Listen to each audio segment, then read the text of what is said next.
Good evening. A 19-year-old man from North Battleford is facing charges following a police pursuit in Saskatoon early this morning. Now, police say they spotted a stolen vehicle driving erratically around 1:30 this morning. When officers tried to pull the driver over, he allegedly sped away, reaching a top speed of 75 kilometers per hour before crashing into a parked car. Police say the man then ran from the vehicle and allegedly stole a bicycle to try and get away. The 19-year-old was eventually caught with the help of police dogs. Now, he's been charged with numerous offenses, including operating a vehicle in a manner dangerous to the public, failing to stop for a peace officer, and theft under $5,000. A 43-year-old Medstead man is being released from custody after admitting to possessing the raw materials for a meth lab. Scott Anderson pleaded guilty in Battleford's provincial court last month to having the materials but not actually making the illegal drug.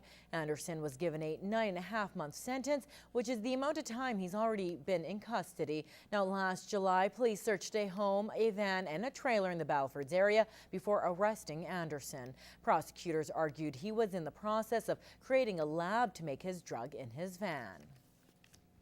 Mental health is vital to our well-being, but according to the Canadian Mental Health Association, it is estimated that 20% of Canadian youth are affected by a mental illness or disorder. Now, it's Mental Health Week, and in this week's Healthy Living, Anna Stanislaw gives us some tips on how to keep mentally fit and how parents can help diagnose mental illness at an early age. Stress from school, exams, and more can often take a toll on a student. This is one of the biggest issues Dr. Leonard Wilhelm deals with as a counselor. I mean, everything has changed. You don't have the family support. You have to make your own decisions. The peer group that you did have before is now gone, and you have to establish a new peer group.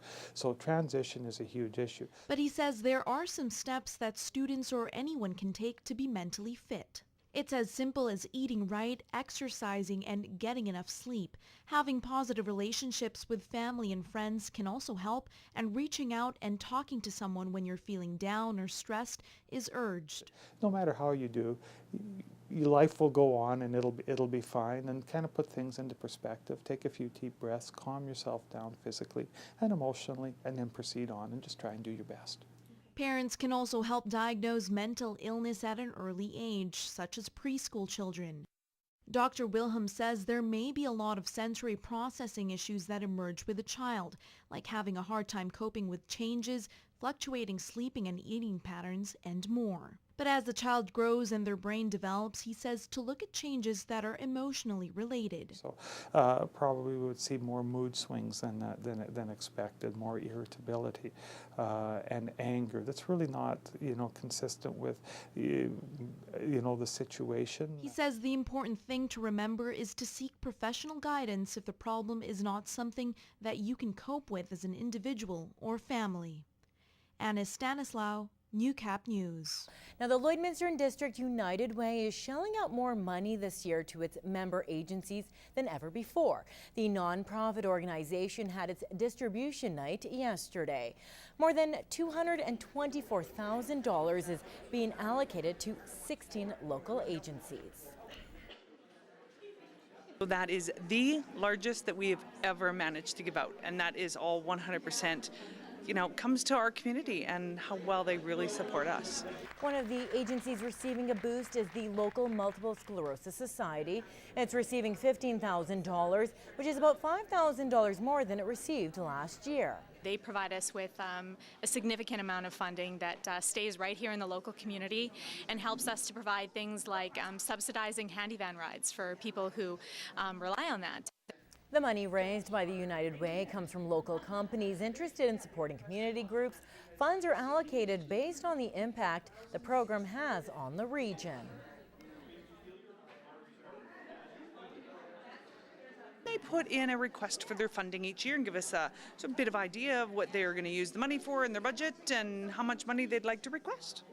This year, the Thorpe Recovery Centre is receiving the largest amount, $22,400, followed by the Lloydminster Association for Community Living at $22,000. 3 local women now are a bit lighter on top after losing their locks for kids with cancer. The goal is to raise $10,000 for the cause, but as Kim Smith explains, it wasn't just the women who had a shave. An 11-year-old family friend who lost her leg to cancer is her inspiration. Just to lose your hair seems like an easier thing to do than to go through something like that. Marianne shaved half of her head Thursday morning at her workplace, and she'll shave the other half this weekend in her hometown of Sylvan Lake. I've always had long hair. Yeah. Yeah, I have long hair still. Two of her friends from Lloydminster also went bald for the cause, including Rebecca Lester, who lost her mum to cancer in 2010. When she lost her hair, she didn't wear a wig. She sometimes wore toques, but she was mostly bald all the time, and she did it, so I can do it too. But the three women weren't the only ones losing their hair. Dog owners who brought their pets in for spring shave Thursday also supported the cause. Proceeds from the dog grooming at Puppy Love go towards kids' cancer care. The owner says she hopes to donate between $200 and $500. Oh, I think we all know somebody with cancer. I've been fortunate enough not to know a child with cancer, but we've all known somebody with cancer, and I think a kid with cancer, that's just heartbreaking.